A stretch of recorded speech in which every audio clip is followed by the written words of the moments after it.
In this video, I want to talk about comfort zones, and this is usually a term that is used very negatively when it comes to artistic growth, but I have a pretty different attitude about this whole concept of comfort zone and what getting out of comfort zone means. In art, usually comfort zone is used to describe something very negative, like when you're just doing stuff that you enjoy and you're doing stuff that is easy to you. That is usually used as a kind of weapon against your art to say that you're not pushing yourself enough to develop your skills further. I have a pretty different attitude towards this because I used to think this way as well, and I'm not sure if the way that I think about this comfort zone applies to art students, because I do see the value of specifically doing exercises that push your skills forward. But I think that's a separate thing from just being an artist in general, or if art is your hobby, or if you have gone through the art school already and you just want to enjoy making art. I don't think that means that you stop developing as an artist, and there's nothing specific you need to do to develop your skills. That's kind of inherently baked in with creativity itself. The way that I see creativity, it's always trying to do something new. It's trying to combine ideas and concepts that you haven't thought of before and giving you all these interesting what if scenarios. Probably the favorite sentence of creativity is what would happen if? What would happen if I combine a robot and a horse? What would happen if I tried to design a creature out of scissors? Like these sort of questions that don't have answers, and they can be a source of inspiration, and then you just go and see what that end result would be with your art and try to see it in practice. These sort of like what if scenarios, they are not the comfort zone. Like they might be inspiring and they might be done in your own style, but just seeking out these answers to these questions automatically pushes you to improve your art and your craft, because you are trying to find something that doesn't exist and you are using your existing skills, and then you're filling in that gap of skill that is required to see what is at the end of that what if question. What is the result of this? For this piece, I knew that I wanted to make a yellow piece, and I thought that I'm going to make a garden or meadow or something. I already had shot all of these like B-roll footage out of this meadow nearby that has all these beautiful yellow flowers.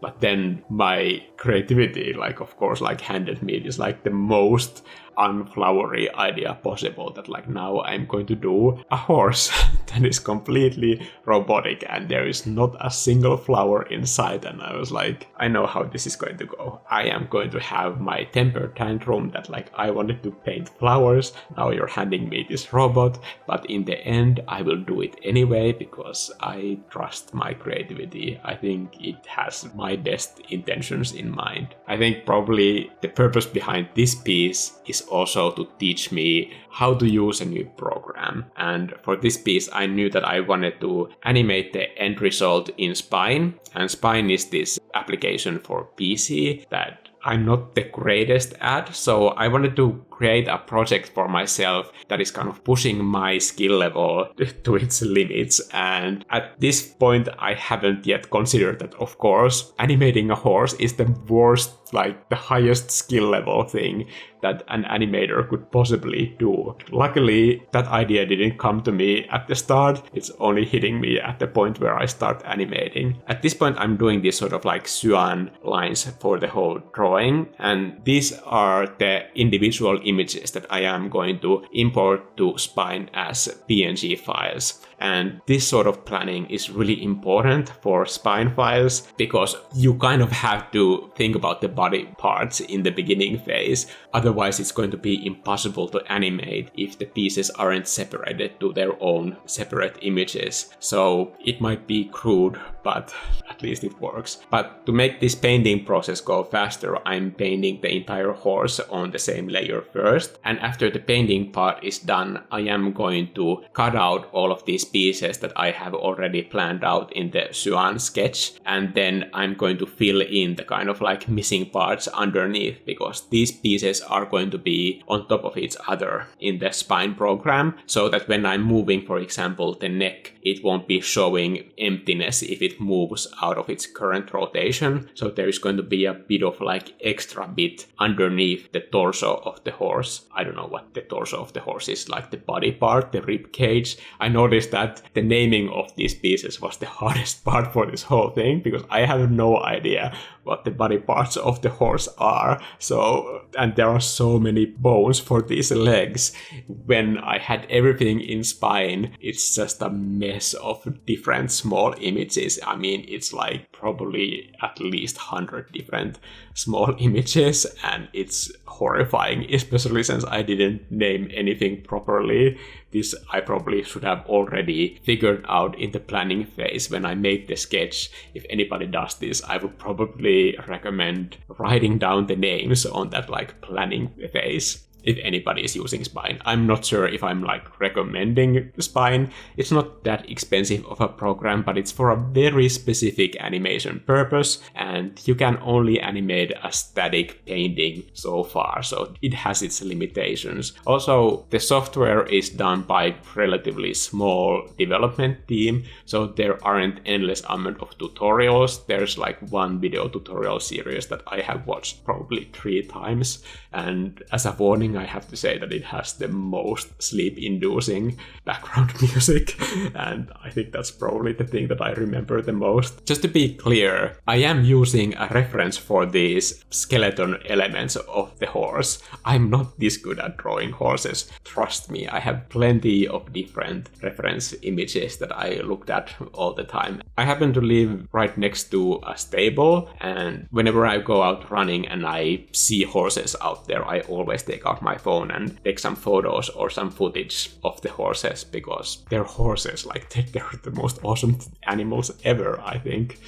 I'm not great at drawing them, but like I just love looking at them. I once heard this like great saying that like if you see a horse out on the street and you don't point at it and say, look, a horse, you're probably a psychopath. I think that was funny because it's pretty true. This part I was painting when I was at my friend's place and we were having coffee, and I always take my drawing tablet with me pretty much everywhere, because even if I have few minutes where I can do few of the details, that's still more work than none at all. And most of my paintings are finished in these sort of small segments. Pretty much the longest stretch of time that I dedicate to painting is always 60 minutes. You probably have seen this in my videos that when I start painting, I always set up a timer either on my watch or on the tablet, and then I know that I don't have to work forever, and if I just commit to painting that small amount of time, whether it's 45 minutes or 60 minutes, I know that I will be further along than when I started. Especially when I am not finishing a piece and when I need to start a new piece, this timing method works for me extremely well. And I think it's important to notice that what kind of things motivate you,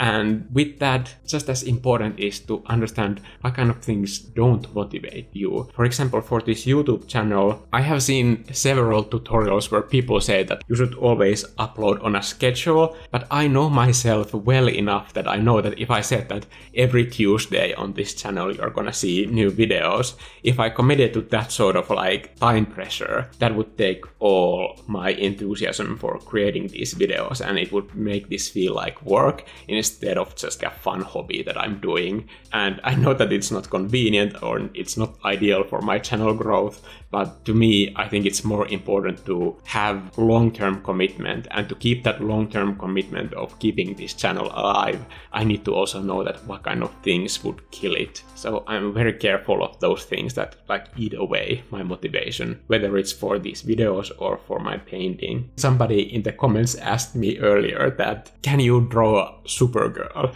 And if you understand the meadow example in the beginning of this video, where I said that I would have been super excited if my creativity came to me with an idea that let's paint some flowers, that would have been super fun for me, but it wanted to do a black robot horse instead. I mean, if I can't even make my creativity come up with ideas that I am excited about. How in the hell is some anonymous commenter going to get control of my creativity and make it work for them for free? So sorry if this was you who is listening to this.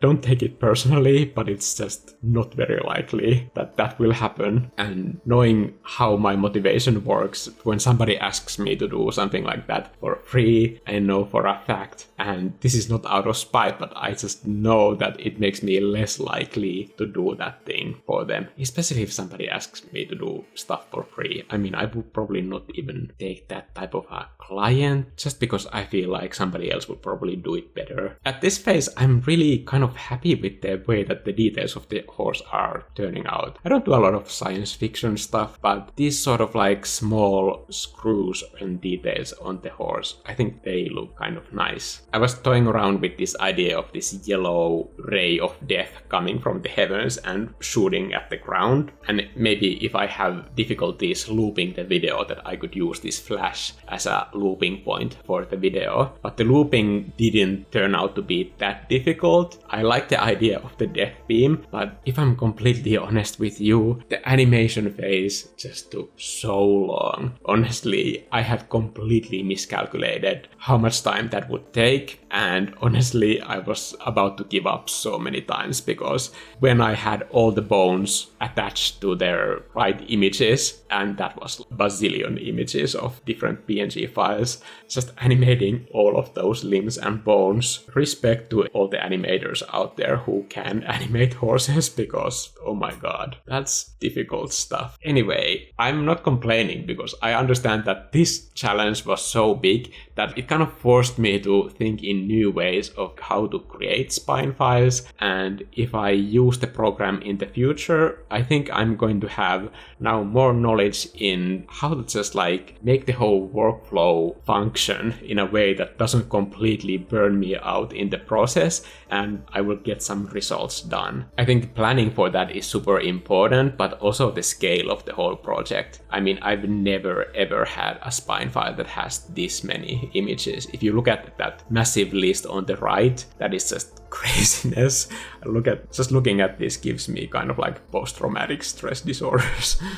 Moving all these legs, but luckily the order of the bones I think I got right, because the main bone is in the torso, so when I move the main bone, everything else is kind of like following that. After I got all the bones in place, I found this reference set of images of a horse galloping, and I tried to replicate that set of frames as closely as possible. But in retrospect, I think I should have like just overlaid the reference images and just like exactly copied for something this difficult. I'm not against using references. I think references are great when you need them, and I think for this I could have used them better. But I got the piece finished, and I'm really happy that I didn't quit this process, because at one point it just seemed like nothing is going to come out of this. But now I know that I have all this new experience of animating, and I'm not an animator obviously, but now I have even more ideas of how I could do just simple animations maybe that would enhance my normal paintings. And now I have that knowledge, and it's just gonna open up new possibilities for me. So I don't need to be the best animator, but I can use those skills to create something that I wasn't able to do before. Okay, I'm Mikko, and I'll see you in the next video. Bye!